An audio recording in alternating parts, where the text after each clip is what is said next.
Alis dyan.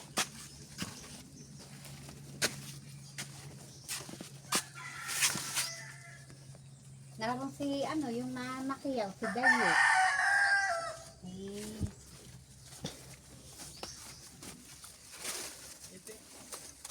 Ano mga kuya mo po na harap ng dati.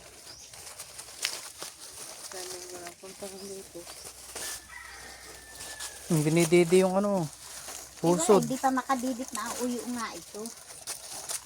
Kulit mo nito ay.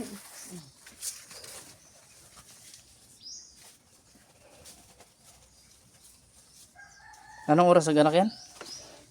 Siguro mga alas 10. Anong oras ka unang pumarito nung pinapunta ka ni kuya mo? Alas 9. Ay mag-alas 10. Oh, tama nga. Alas 10 nga. Alas 10. Hindi pa natatagalan. Oo.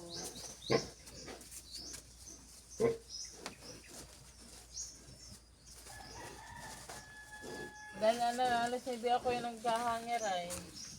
Ito mag-alas 10 na. May huli. Dapat may langis yan, pinupunasan. Kukaan lang. Oo nga ka lang. Sila, may lang. Langis nga ng niyog dapat. Parang ano. Hindi naman yun ay kukunot lang yan. Yung mga andito. Oh, ito. Sabay siya. Taba. Puro lang. Ano ganun kayo? Ano ganun?